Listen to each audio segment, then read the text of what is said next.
एक सामान्य व्यक्ति की बेटी और एक राजा की पुत्री, ये दोनों आपस में सखी थी एक दूसरे की। तो वो दोनों बालिका, एक जमींदार की बेटी और एक राजा की कन्या, खेल रहे थे। उसी समय जमींदार के घर एक महापुरुष आए चातुर्मास के लिए। तो संत अपनी बढ़िया ठाकुर जी निकाली, उनका सिंहासन रखें, उस पर शालिग्राम भगवान को विराजमान करें, पंचामृत अभिषेक करें। अब ये दोनों कन्या द्वार पर खड़ी खड़ी देख रही थी और फिर इन दोनों ने एक दूसरे को देख के बोला, ये वाला खेल हम भी खेलेंगे, ये खेल बहुत अच्छा है। इत्र से भगवान को बिल्कुल चिकने कर दो, तुलसी तोड़ के लाओ चढ़ा दो, पुष्प तोड़ के लाओ चढ़ा दो, और उनके 2 तिलक ऐसे लगा दो, आरती कर दो, फिर भोग लगाओ, जैसे हम खाते हैं वैसे इनको खिलाओ। ये खेल बहुत अच्छा, हमको भी खेलना है। और वो दोनों बोली कि पहले सीख तो लें। तो रोज जाकर के बैठ जाती उन महापुरुष के पास और पूरी सेवा देखती कैसे करते हैं ये, और एक दूसरे से फिर बात करती, ऐसे करना है, फिर ऐसे करना है। वो बोलती ऐसे नहीं, बीच में ये भी तो करना है। बोले हाँ हाँ ये भी करना है। 4 महीने उनके देखने में ही निकल गए।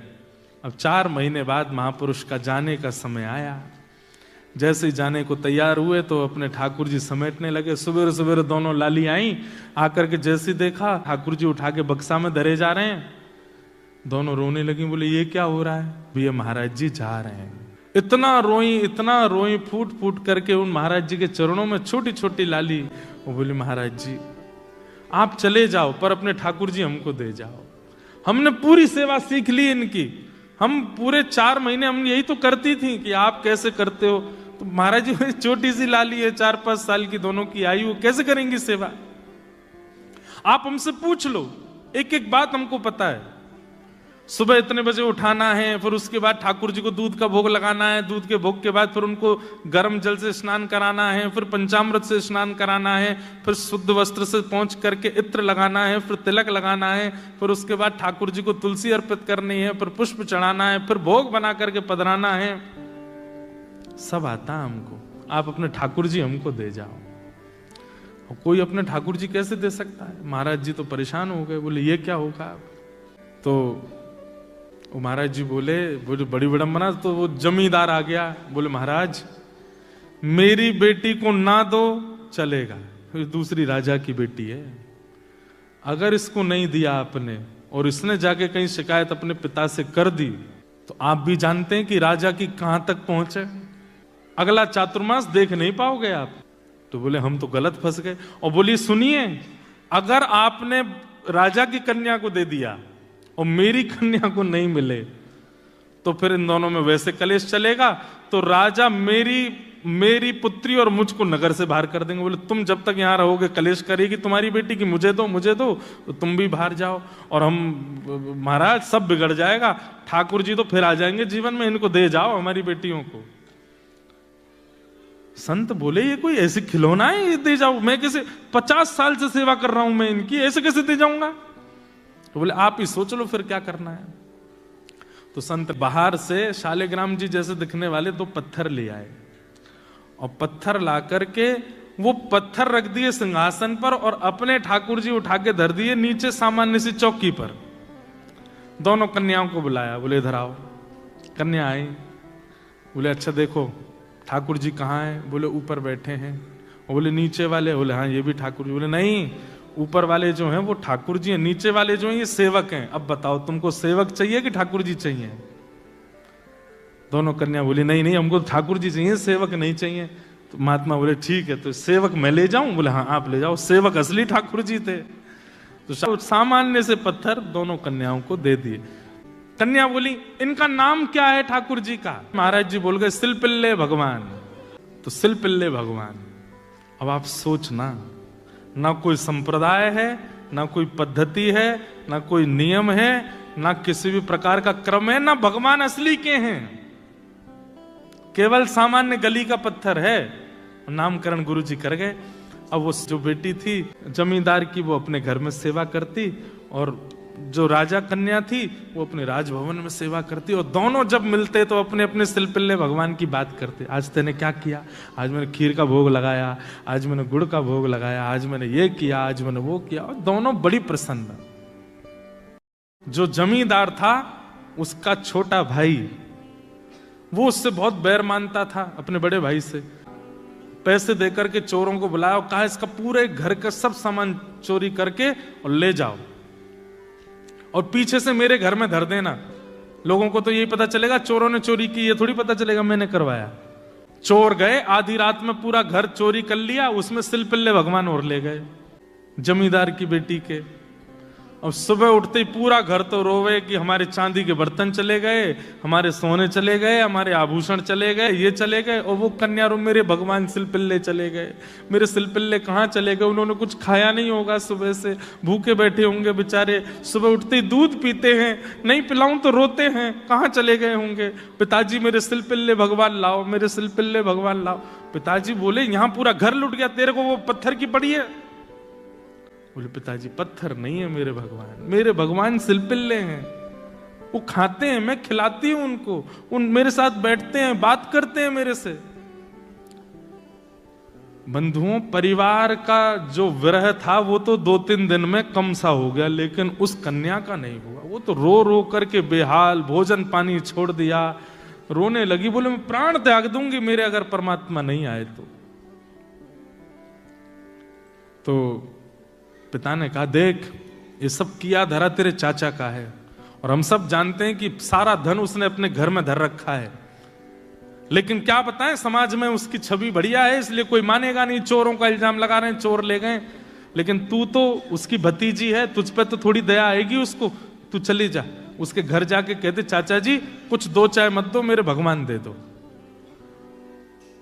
तो बेटी चली गई, चाचा जी हमें पता है चोरी आपने करवाई हमारे घर में। ये सुनते ही चाचा तो बरसने लगा, तुझे किसने कहा मैंने चोरी करवाई है?